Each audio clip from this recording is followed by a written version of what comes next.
Parte 1, Capítulo 4, Nas Estradas de Jope. Estamos na velha Jerusalém, numa clara manhã do ano 35.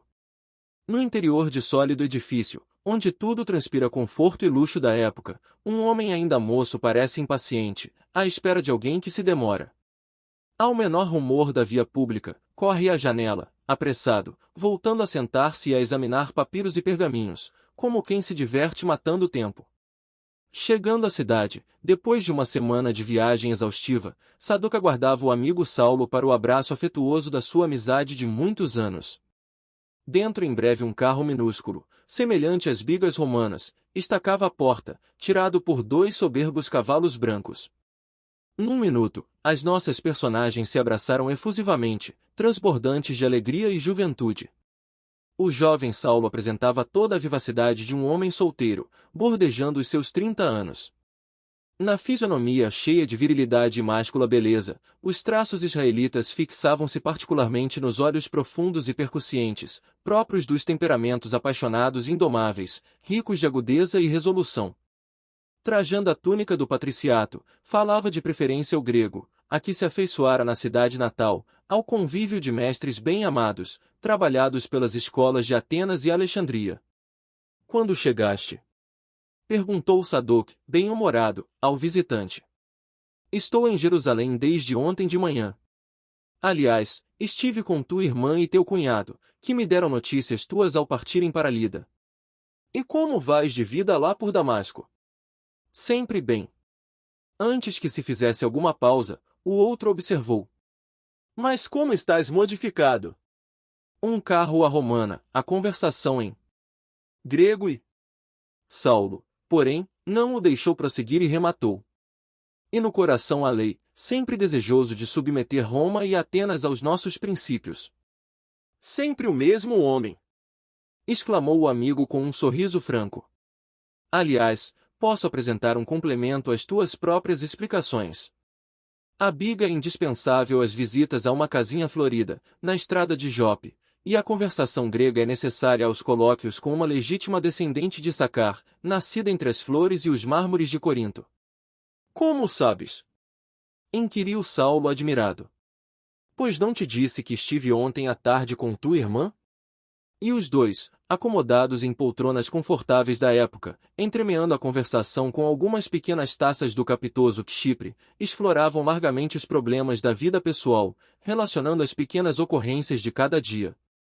Jovialíssimo, Saulo contou ao amigo que, de fato, se namorara de uma jovem da sua raça, que aliava os dotes de peregrina beleza aos mais elevados tesouros do coração.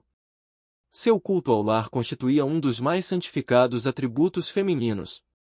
Explicou o primeiro encontro que tiveram. Em companhia de Alexandre e Gamaliel, fora, havia uns 3 meses, a festividade íntima que Zacarias ben Anã, adiantado lavrador no caminho de Jope, oferecerá a alguns amigos bem colocados, em homenagem à circuncisão dos filhinhos de seus servidores. Acrescentou que o anfitrião era antigo comerciante israelita emigrado de Corinto, após longos anos de trabalho na Caia, desgostoso com as perseguições de que fora vítima. Após grandes provações na viagem de Cencreia a Cesareias, Zacarias chegará àquele porto em péssimas condições financeiras, mas foi auxiliado por um patrício romano, que lhe facultou recursos para arrendar uma grande propriedade na estrada de Jope, a regular distância de Jerusalém. Acolhido generosamente em sua casa, agora farta e feliz, ali conhecera na jovem Abigail um terno coração de menina, dona dos mais belos predicados morais que pudessem exornar uma filha da sua raça. Era, de fato, o seu ideal de moço. Inteligente, versada na lei, sobretudo, dócil e carinhosa. Adotada pelo casal como filha muito cara, havia sofrido amargamente em Corinto, ali deixando o pai morto e o irmão escravizado para sempre. Havia 3 meses que se conheciam, permutando-se as mais risonhas esperanças, e quem sabe? Talvez o Eterno lhes reservasse a união conjugal, como coroamento dos sonhos sagrados da juventude. Saulo falava com o entusiasmo próprio do seu temperamento apaixonado e vibrátil. No olhar profundo, notava-se-lhe a chama viva dos sentimentos resolutos, com respeito à afeição que lhe dominava a capacidade emotiva. E já comunicaste a teus pais esses projetos? Perguntou Sadoc. Minha irmã pretende ir a Tarso nestes 2 meses e será a intérprete dos meus votos, concernentes à organização do meu futuro. Aliás, sabes, isso não pode nem deve ser um problema de soluções precipitadas. Penso que ao homem não convém entregar-se assim, sem mais nem menos, a uma questão decisiva do seu destino. Obedecendo ao nosso velho instinto de prudência, venho analisando demoradamente meus próprios ideais e ainda não trouxe Abigail para conviver com Dalila, alguns dias, em nossa casa, pretendo fazê-lo tão só nas vésperas da visita de minha irmã ao lar paterno. Já que acalentas tantos projetos para o futuro, adjuntou o amigo com bondoso interesse, em que pé estão as tuas pretensões ao cargo no Sinédrio? Não posso queixar-me, porquanto o tribunal me confere atualmente atribuições especialíssimas. Sabes que Gamaliel há muito vem instando com meu pai a respeito da minha transferência para Jerusalém, onde me prometem lugar de relevo na administração do nosso povo. Como sabemos, o antigo mestre está idoso e deseja retirar-se da vida pública. Não tardarei a substituí-lo no voto das mais altas deliberações, além de auferir atualmente ótima remuneração, independente da contribuição que me vem de Tarso periodicamente. Tenho, acima de tudo, o ideal político de aumentar meu prestígio junto aos rabinos. É preciso não esquecer que Roma é poderosa e que Atenas é sábia, tornando-se indispensável acordar a eterna hegemonia de Jerusalém como tabernáculo do Deus único. Precisamos, pois, dobrar os joelhos de gregos e romanos ante a lei de Moisés. Sadoc, no entanto, deixando perceber que não prestava muita atenção ao seu idealismo nacionalista, retinha o pensamento na situação particular, advertindo delicadamente. Pelo que me dizes, folgo em saber que teu pai vai melhorando, progressivamente, as condições financeiras. E dizer-se que foi tecelão humilde. Por isso mesmo, talvez, glosou Saulo, ensinou-me a profissão, quando menino, para que nunca me esquecesse de que o progresso de um homem depende do seu próprio esforço. Hoje, porém, depois de tantas fadigas no Tir, ele descansa, com justiça, numa velhice honrada e sem cuidados, junto de minha mãe. Suas caravanas e camelôs percorrem toda a Cilícia e os transportes lhe garantem um desenvolvimento de renda cada vez maior. A palestra continuou animada e, em dado instante, o moço de Tarso inquiriu o amigo sobre os motivos que o traziam a Jerusalém. Vim certificar-me da cura de meu tio Filodemos, que ficou curado da velha cegueira, mediante processos misteriosos. E, como se trouxesse o cérebro nusto de interrogações de toda a sorte, para as quais não encontrava resposta nos próprios conhecimentos, acentuou.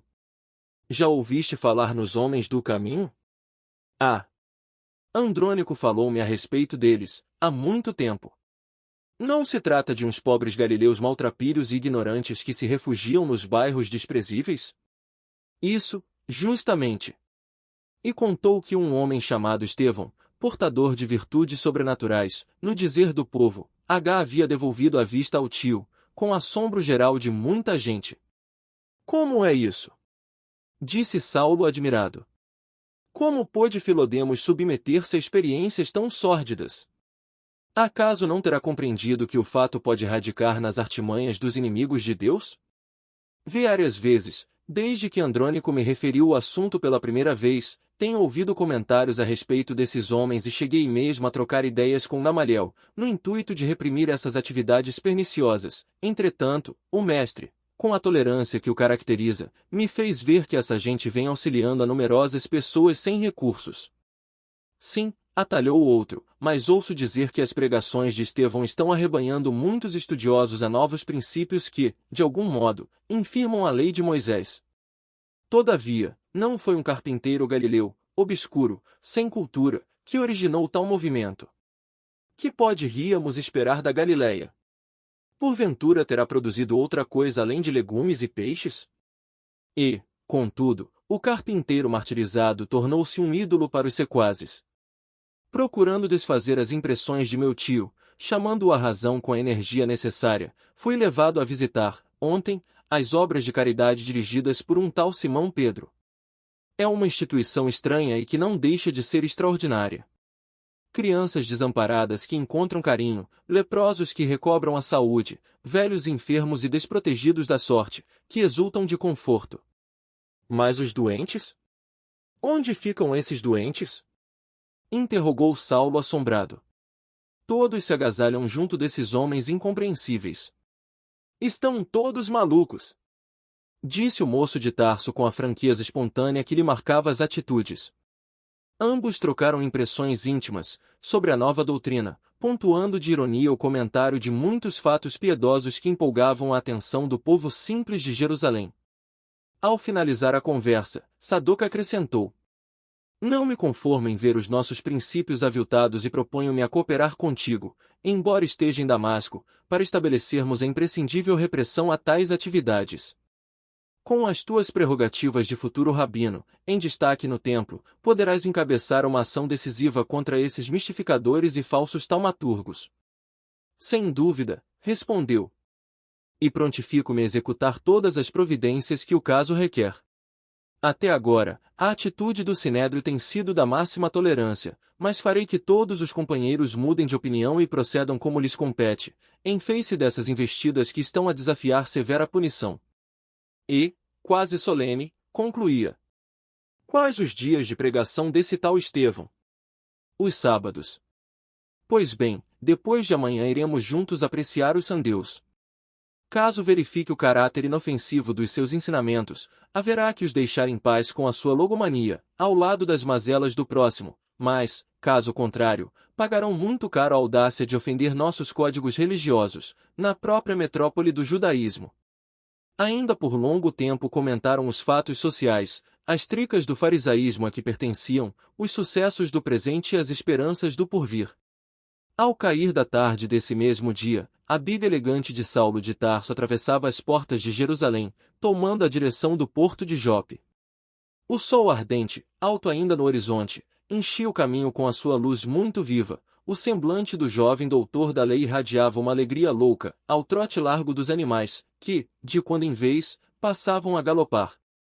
Recordava, satisfeito, o esporte a que se afeiçoara na cidade natal, tão ao gosto grego em que fora educado, graças à solicitude paterna. Olhos fixos dos cavalos árdegos e velozes, vinham-lhe à mente as vitórias alcançadas, entre os parceiros de jogos na sua descuidosa adolescência. Poucas milhas distantes, erguia-se uma casa confortável, entre grandes tamareiras e pessegueiros em flor. Em torno, grandes plantações de legumes, ao lado de tênue fio d'água inteligentemente aproveitado em extenso horto. A propriedade era parte integrante de uma das muitas pequenas aldeias que rodeavam a cidade santa, onde quer que houvesse condições favoráveis para a pequena lavoura, de alto interesse nos mercados de Jerusalém, colocada no meio de uma secura singular. Era aí que Zacarias se instalara com a família, para recomeçar a vida honesta. Ruth e Abigail procuravam ajudá-lo no seu nobre esforço de homem ativo e trabalhador, cultivando frutos e flores, e com isso aproveitando toda a terra disponível. Deixando Corinto, o generoso israelita encontrou grandes dificuldades, até que desembarcou em Cesareia, onde se lhe esgotaram os últimos recursos. Alguns conterrâneos, entretanto, o apresentaram a conhecido patrício romano, grande proprietário na Samaria e que lhe emprestou avultada soma, recomendando-lhe aquela zona de Jope onde poderia arrendar-lhe a propriedade de um amigo. Zacarias aceitou o auxílio e tudo ia às mil maravilhas. A venda de legumes e frutas, bem como a criação de aves e animais pesados, compensavam-lhe as fadigas. Embora distante de Jerusalém, tivera ensejo de visitar a cidade, mais de 3 vezes, sendo que, sob o amparo de Alexandre, parente próximo de Anás, conseguirá incluir-se entre os negociantes privilegiados, que podiam vender animais para os sacrifícios do templo. Auxiliado por amigos influentes, do estofo de Gamaliel e de Saulo de Tarso, que se emancipara da condição de discípulo para graduar-se em autoridade competente, no mais alto tribunal da raça, pudera resgatar grande parte de suas dívidas, caminhando vertiginosamente para uma bela posição de independência financeira, no país natal. Ruth regozijava-se com a vitória do marido, secundada por Abigail, em quem encontrara dedicada afeição de verdadeira filha. A irmã de Jesiel parecia haver refundido a delicadeza dos traços feminis, na forja dos sofrimentos experimentados. A gracilidade do semblante e o negrume dos olhos haviam-se irmanado a um véu de formosa tristeza, que a envolvera toda, a partir daqueles dias trágicos e lúgubres, passados em Corinto. Quanto desejava uma notícia, ainda que ligeira e banal, do irmão que o destino havia convertido em escravo de verdugos cruéis. Para isso, desde os primeiros tempos, Zacarias não poupara expedientes nem esforços. Incumbindo a um fiel amigo da Caia de promover diligências em tal sentido, apenas for informado de que Gesiel havia sido levado, quase a ferro S, para bordo de um navio mercante que se destinava a Nicópolis. Nada mais. Abigail instara novamente. E de Corinto vinham novas promessas dos amigos, que prosseguiriam investigando nas rodas afeiçoadas a Licínio Minúcio, de modo a descobrirem o paradeiro do jovem cativo. Nesse dia, a moça recordava profundamente a figura do irmão querido, as suas advertências e conselhos tão carinhosos sempre. Desde que travara relações com o rapaz de Tarso e entrevira a possibilidade de uma união conjugal, era com ansiedade que suplicava a Deus a consoladora certeza da existência do irmão, fosse onde fosse. A seu ver, Gesiel gostaria de conhecer o eleito do seu coração, cujos pensamentos eram igualmente iluminados pelo zelo sincero de bem servir a Deus. Contar-lhe-ia que a afeição da sua alma era também entretecida de comentários religiosos e filosóficos, e não tinham conta as vezes em que ambos se submergiam na contemplação da natureza, comparando as suas lições vivas com os símbolos divinos dos escritos sagrados. Saulo muito lhe ajudara no cultivo das flores da fé, que Gesiel havia semeado em sua alma singela. Não era ele um homem excessivamente sentimental, dadas efusões dos carinhos que passam sem maior significação, mas compreenderá-lhe o espírito nobre e leal, que um profundo sentimento de autodomínio assinalava.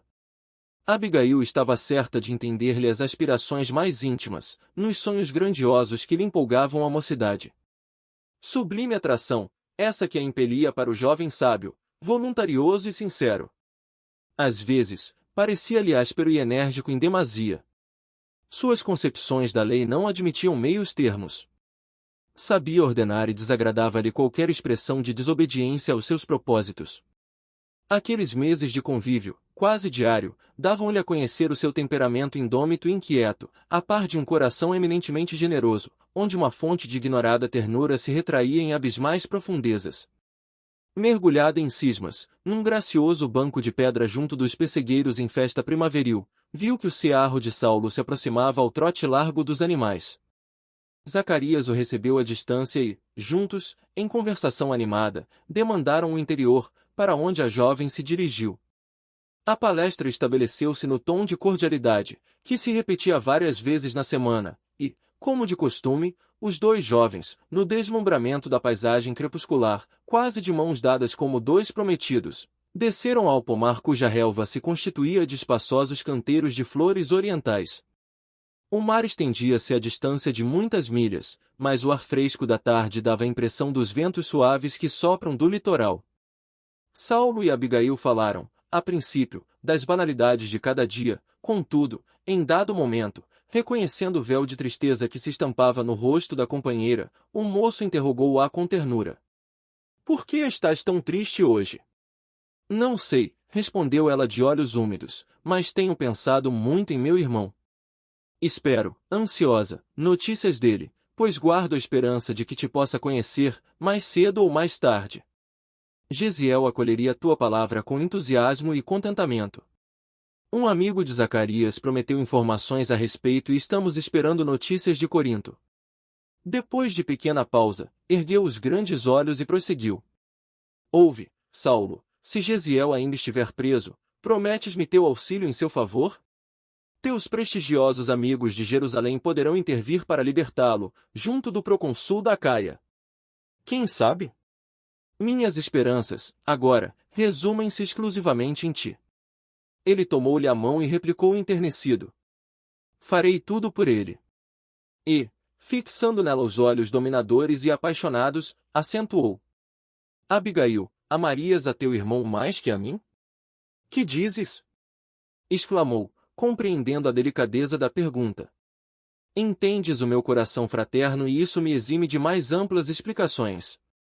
Como sabes, querido, Gesiel foi meu amparo nos dias da orfandade materna.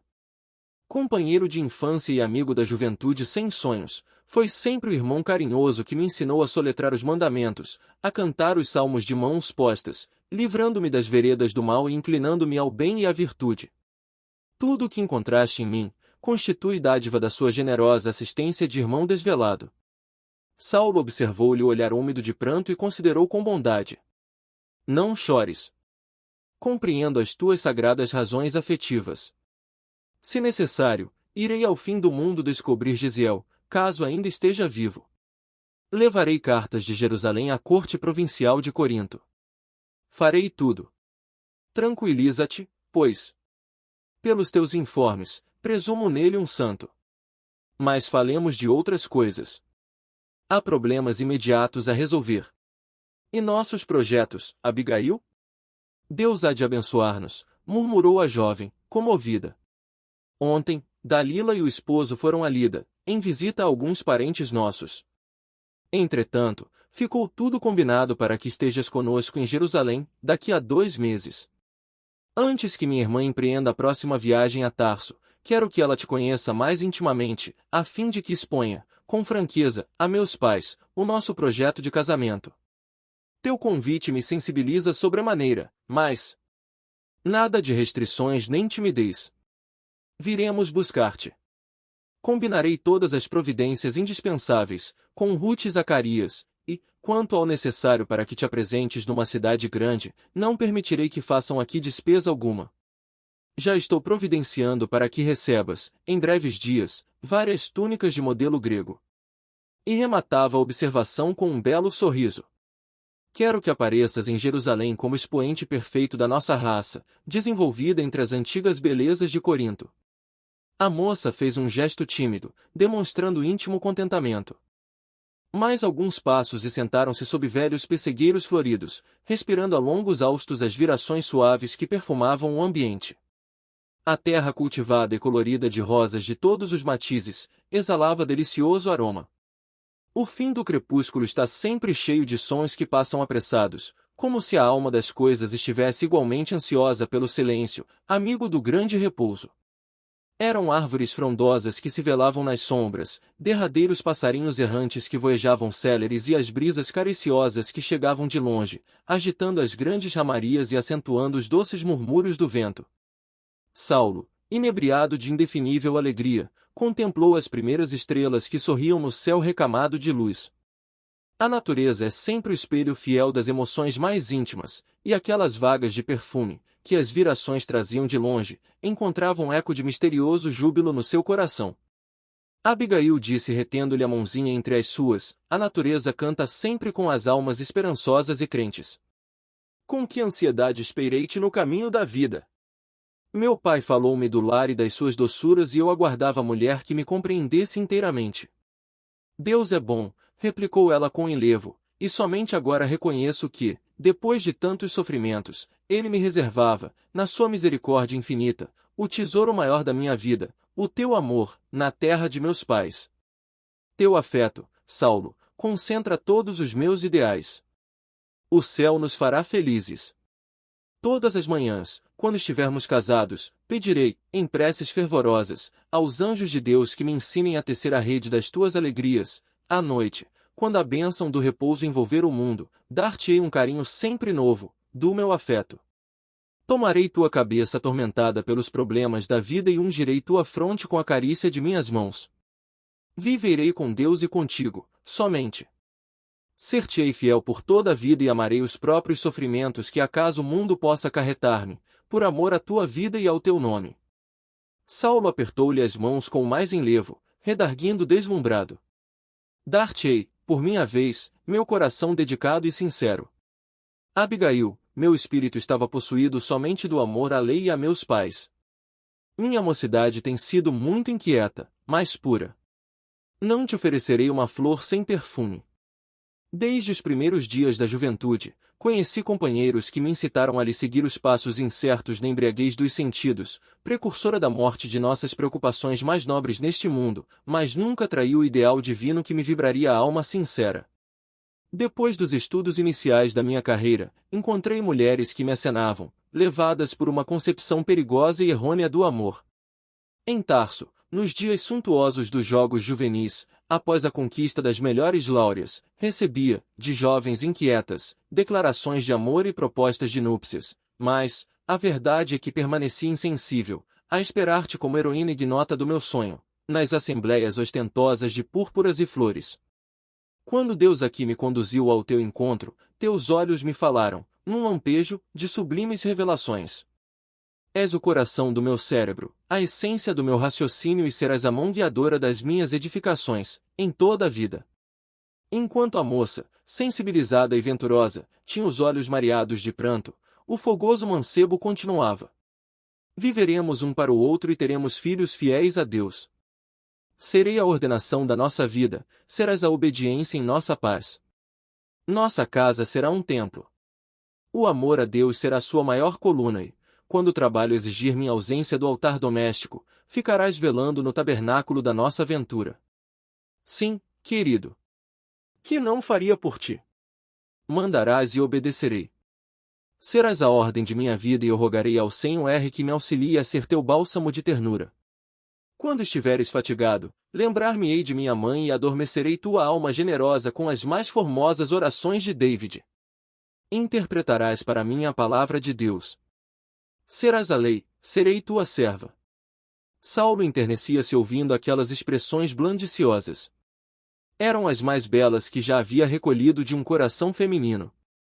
Mulher alguma, que não Abigail, jamais assim lhe falará o espírito impetuoso.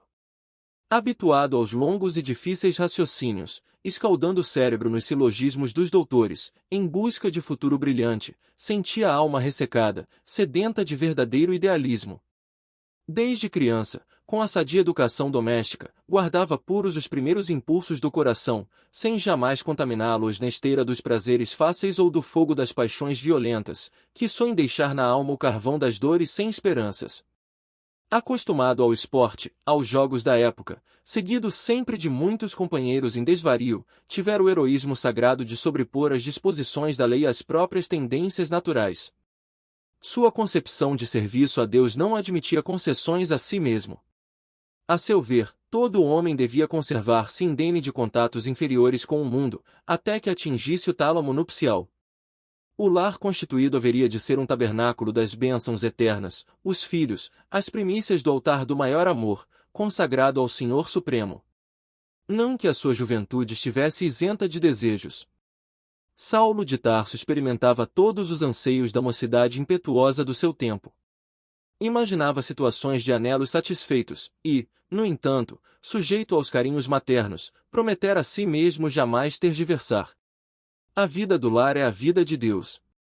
E Saulo guardava-se para emoções mais sublimadas. De esperança em esperança, via passar os anos, esperando que a inspiração divina determinasse a rota dos seus ideais. Esperava e confiava. Seus pais presumiam encontrar, ali ou acolá, aquela a quem devesse ir eleger. Entretanto, Saulo, enérgico e resoluto, removia a intervenção dos entes caros, no concernente à escolha que afetava a decisão do seu destino. Abigail enchera-lhe o coração. Era a flor mística do seu ideal, a alma que lhe entenderia as aspirações em perfeita ressonância de pensamentos. De olhos fixos nas suas feições delicadas, que o luar pálido iluminava, teve ânsias de guardá-la para sempre nos braços fortes. Ao mesmo tempo, doce enternecimento lhe vibrava na alma. Desejava atraí-la a si, como se o fizesse a uma criança meiga e afagar-lhe os cabelos sedosos com todo o cabedal do seu carinho. Inebriados de gozo espiritual, falaram longo tempo do amor que os identificava na mesma aspiração de ventura. Todos os comentários mais íntimos faziam de Deus o sagrado partícipe de suas esperanças no futuro que se lhes auspiciava, santificado em júbilos infinitos. De mãos dadas extasiaram-se com o plenilúnio maravilhoso, os eloendros pareciam sorrir-lhes. As rosas orientais, aureoladas pelos raios da lua, eram-lhes qual mensagem de beleza e perfume. Ao despedir-se, Saulo acrescentou, venturoso: dentro de 2 dias voltarei a ver-te. Ficamos combinados. Quando Dalila partir, levará notícias nossas a meus pais, e precisamente de hoje a 6 meses, quero ter-te comigo para sempre. 6 meses? Revidou ela meio ruborizada e surpreendida. Nada haverá, penso, que possa embargar esta resolução, de vez que já temos o indispensável. E se ainda não tivermos, até lá, notícias de Gesiel? Por mim, desejaria casar-me convicta do seu contentamento e aprovação. Saulo esboçando leve sorriso, em que havia muito de contrariedade mal dissimulada, esclareceu. Quanto a isso, fica tranquila. Cuidaremos primeiramente da atitude dos meus, que se encontram em plano mais imediato, e tão logo resolvamos o problema, se preciso for, irei pessoalmente a Caia. É impossível que Zacarias não receba novas notícias de Corinto, nas próximas semanas. Então, providenciaremos com mais segurança. Abigail teve um gesto de satisfação e reconhecimento. Irmanados, agora, na mesma vibração de júbilo, antes que reentrassem em casa, onde os donos os aguardavam entretidos com a leitura das profecias, Saulo levou a mão da jovem aos lábios e murmurou a despedida habitual. Fiel para sempre. Daí a minutos, depois de ligeira palestra com os amigos, ouvia-se o trotear dos animais estrada em fora, de regresso a Jerusalém. O carro minúsculo rodava, celeremente, ao luar, sob uma nuvem de pó.